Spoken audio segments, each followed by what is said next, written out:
Power to the people. Power to the truth. My name is Peter S. Lopez. I'm transmitting this from Sacramento, California. My Twitter handle is Bita de Aztlan. Bita is a Pachuca word. I picked it from my dad. Bita means a rope hard to cut.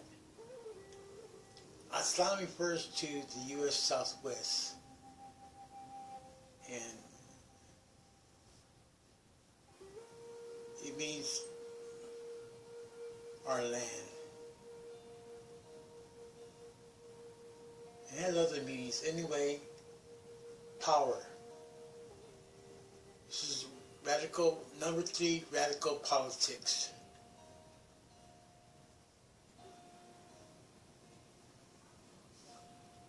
I'm just going to express myself off the top of my head. And I appreciate you taking the time and having the attention to check this video out. I am a radical, a centralist, not a leftist, not a rightist. Central. To me, the truth is in the center. In what is really the United States, there has recently been, since the election of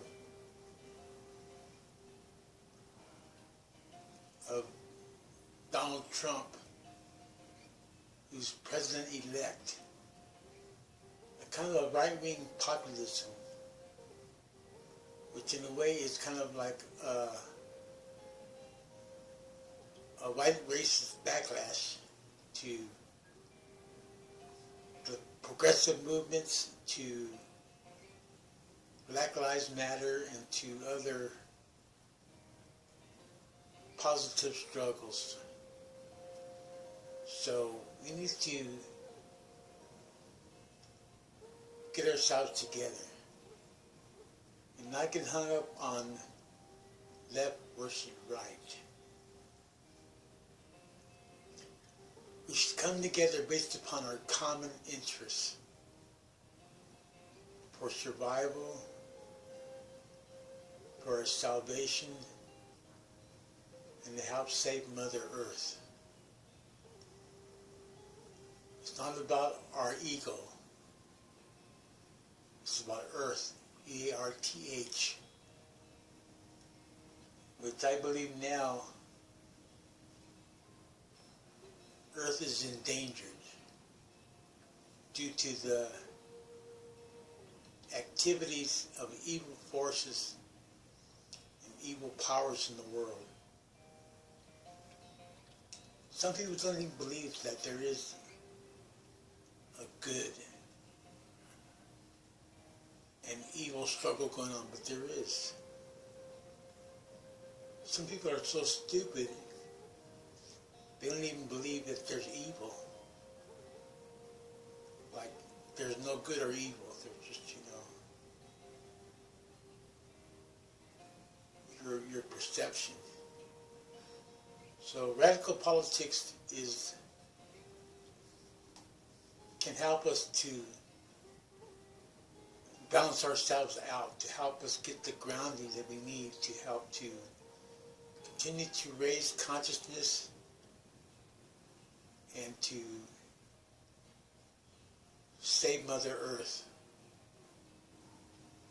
This is about saving Mother Earth. We belong to the earth does not belong to us.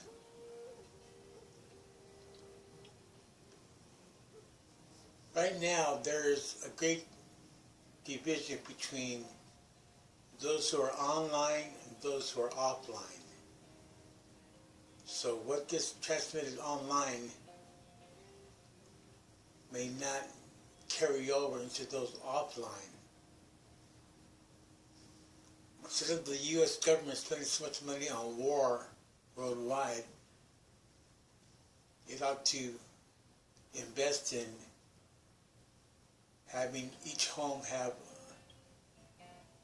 a computer with internet access. Of course, the internet is a threat to fascism. The idea of us here communicating, the idea of us here transmitting, the idea of us sharing this information with others outside of their control.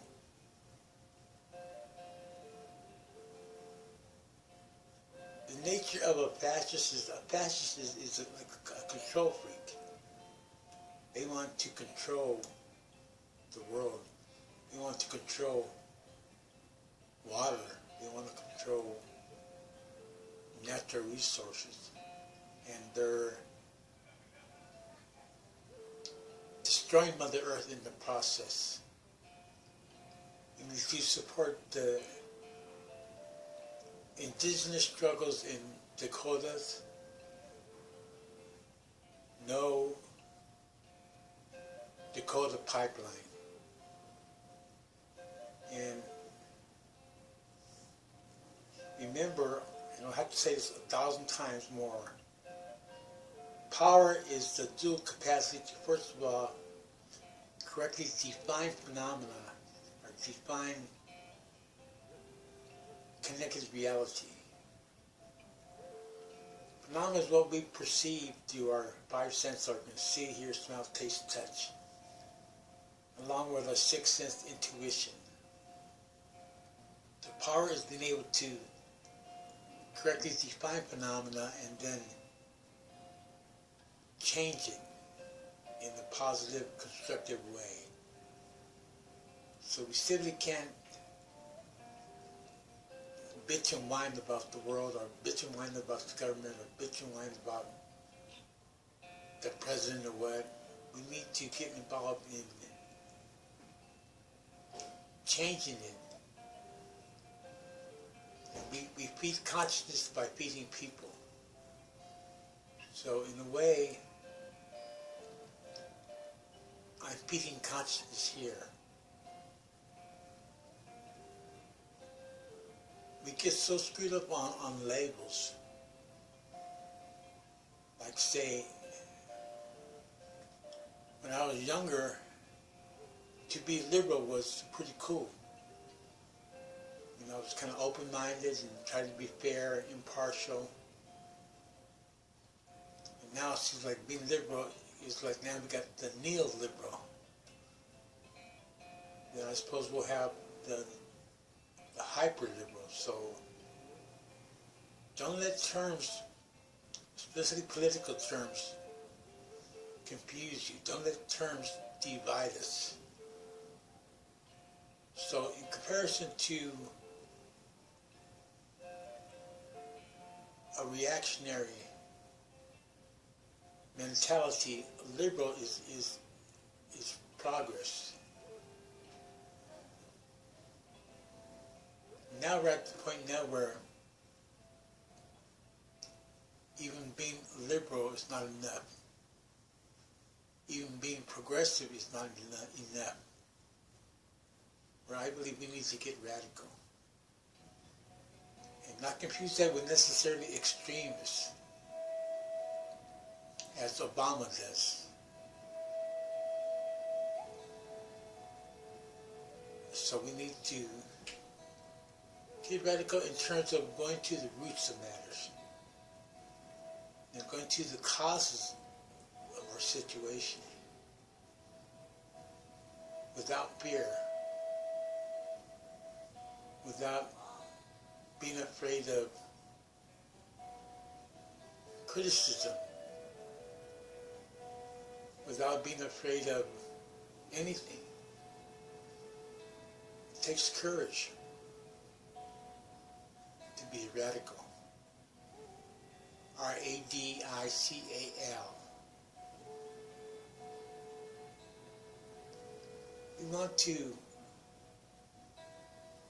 We use words to communicate. We should use words to help unite us, help words to use words to create more understanding and have good definitions for the words that we use.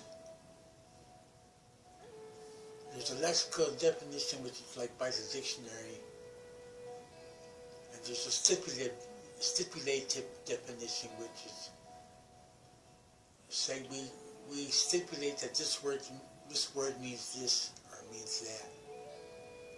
So we need to be able to use the power of the word in order to communicate, in order to raise consciousness, so that we can come together. Consciousness is used by the build. It's where we share ideals, we debate, we dialogue, and we come to an understanding, a common understanding of what's going on or what's happening in the world. And not let words be used to hurt other people. Words are powerful. You know, one word can seal a marriage. We say I do, 2 words. You know, words can destroy a marriage. And there's betrayal. So we need to be conscious and mindful of the power of the word, whether we're online or offline. And when we're online on the internet,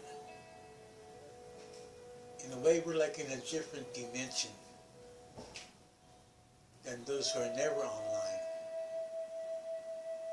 And there's becoming more and more of what we used to call the digital divide, or the internet divide between those who are online and those who are offline. So we got to be conscious of that. For example, I could be online here and I'm reading stuff and I'm seeing these YouTube videos, and then I step outside my door and like, it's a big difference between what I'm going through and what someone else here is going through. Because we go through different kinds of experiences. So we need to be aware of that. See that we need to educate the people to liberate the people. Educate to liberate. And be open to expressing ourselves and give feedback. No one knows everything. If we know everything, we can learn nothing. So we need to be conscious of how we use the power of the word, and not think in absolutes. There is no absolute good, no absolute evil. There is no absolute truth. You know, because of the nature of relativity. So what could be true for me could be false for you. One man's trash could be another man's treasure. So be open to that. And the world is in trouble. You know, we see that there's great divisions. We want to create unity We want to come together and evolve as a species. Right now, the human species is endangered, and in a way, we're a primitive, predatory species. You know, we kill each other.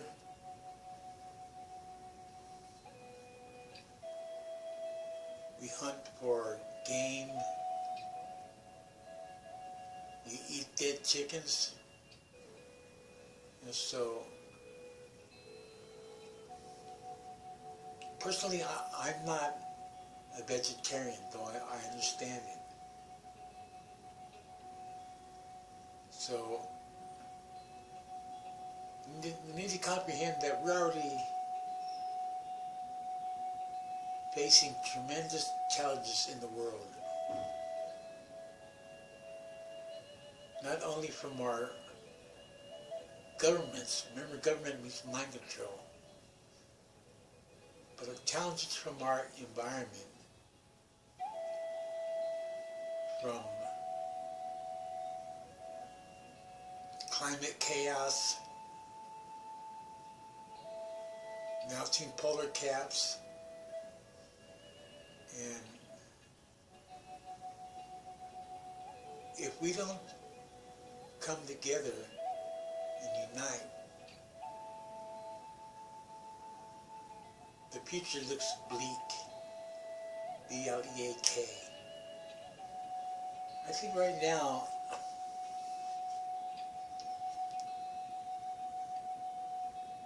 many people are losing their minds. M-I-N-D-S. Losing their minds. And many people are losing their bearings, losing their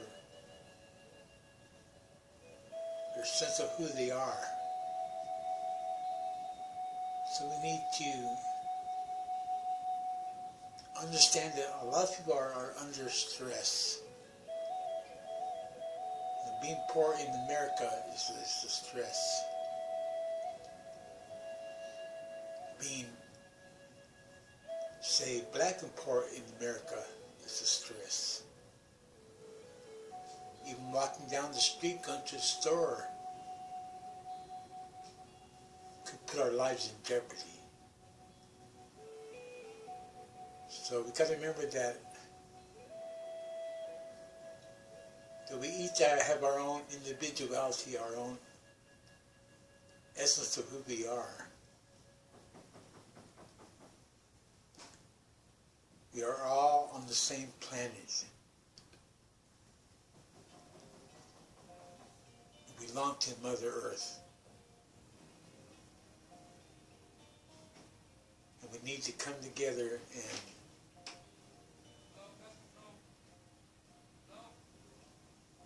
communicate with each other.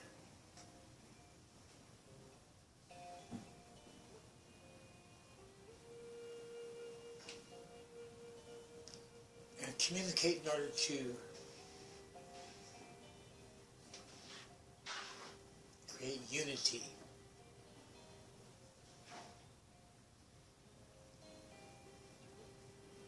We're pest control, so please don't knock on my door. I have a sign up there that I'm meditating.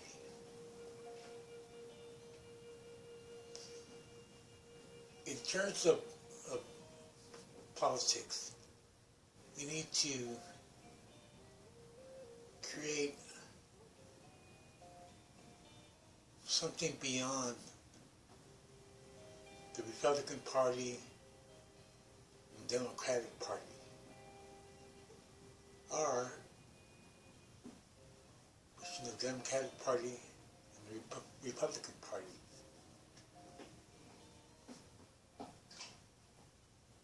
A third party, one that is truly radical. I supported Jill Stein for presidential elections. to me, the Green Party is a good party, but to me, it's still too passive, too mild. And there's like internal struggles where non-white people don't seem to have enough of a input into it. So we need to expand our minds, expand our consciousness. Why have only one party? Why have two parties? I have just three parties. Why don't I have multi-parties? Look at South America. They've done some good stuff. And many times good steps are made forward, and then government comes back later and dismantles stuff. Like civil rights, like voting rights in America. So think in terms of a multi-party. We use parties to help reflect the will of the people. And those who say we should not even vote because it doesn't matter are wrong to me. And then if you don't vote, and then you bitch and whine about the voting results, isn't that kind of stupid? So even if there is no true, authentic democracy in America, we still need to participate in that process. Was it Jimmy Carter who said that there is no functional democracy in America? So irregardless, voting through electoral politics, especially on the local level, is just one way of creating change. We need to think about how do we create change. And naturally we can say we need to change ourselves. We need to work on our own character defects, greed, lust, sloth, so on, and work on our own shortcomings on an individual level, and then see that something like Gandhi said, we want to change, we must be the change we seek in the world. So change begins within you, within your being, with the way that you live, the way that you communion with the Creator, the way that you interact with other people in the world. So in a way, we must be the change we seek in the world. So it's not as easy as it sounds.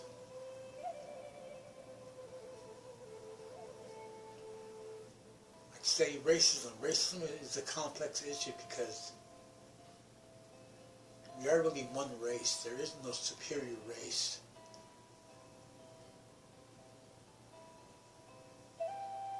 Racism is a form of mental illness, mental spiritual illness.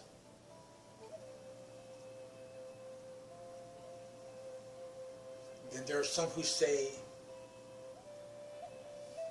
mental illness is a myth. So go figure. It's like, listen to other people, get different opinions, get different perspectives, come to your own conclusions. Don't follow a herd that's lost. Don't follow a herd that's rushing towards the edge. Right now we're on the edge of extinction.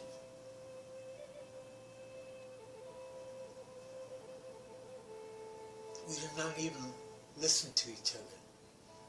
When you listen to someone, that means that your mind is clear, open. You're not there. Say someone's speaking to you, you're not there waiting for them to finish so you can jump in with your point. And when we listen, we need to really not just hear, we need to listen. Not just look, we need to see. Not just touch, we need to feel. So a deeper level of being. It is through politics that we help to impact the world. And to me, voting is just one way of expressing ourselves. So now we have Donald Trump going to be president-elect. I imagine there's going to be a big uproar on election day.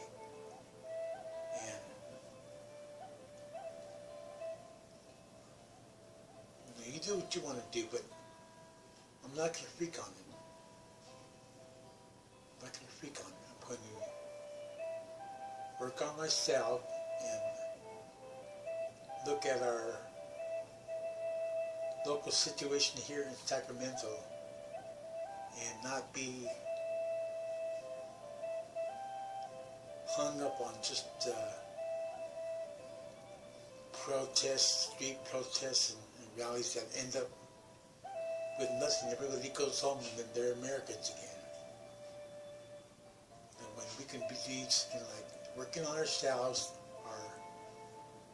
working on community programs, like say a literacy program, to teach people how to read and write.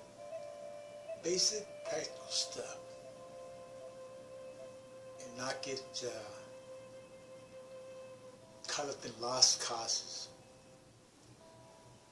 Not get mixed up in movements that don't really move. Movements that stagnate, and they create a hierarchy or a leadership, and then they start ego-tripping and trying to get more and more power out of ego. One Carl Jung taught like the inflated ego. And it's natural to have an ego. There again, we have some people who say we shouldn't even have an ego.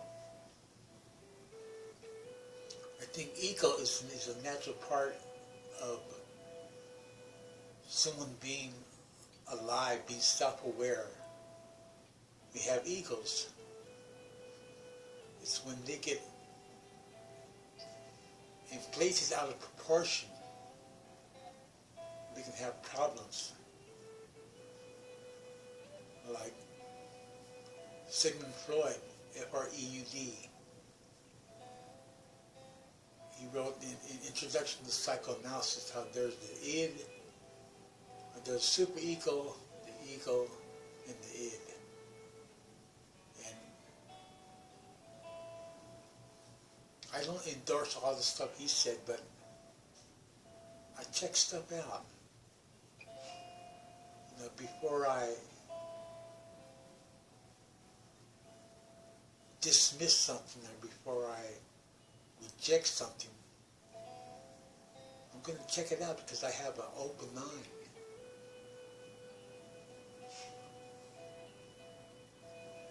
I'm not afraid of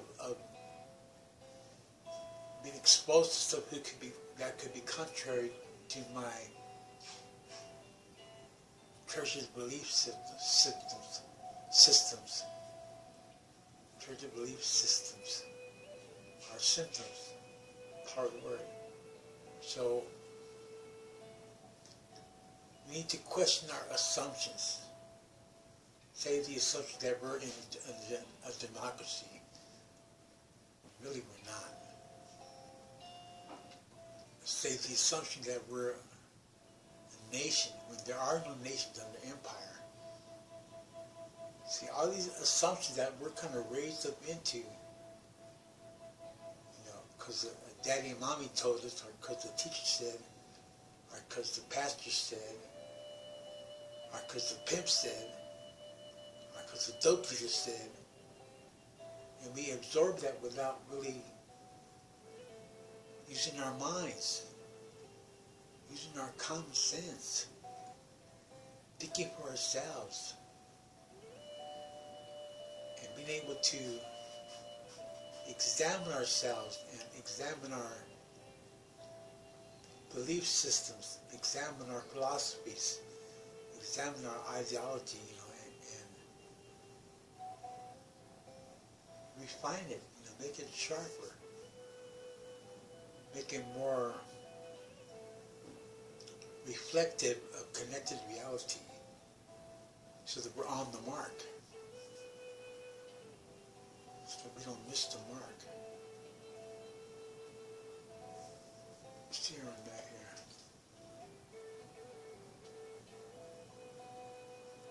About a half hour. So, take it for what it's worth. Make up your own mind, but use your mind. Venceremos.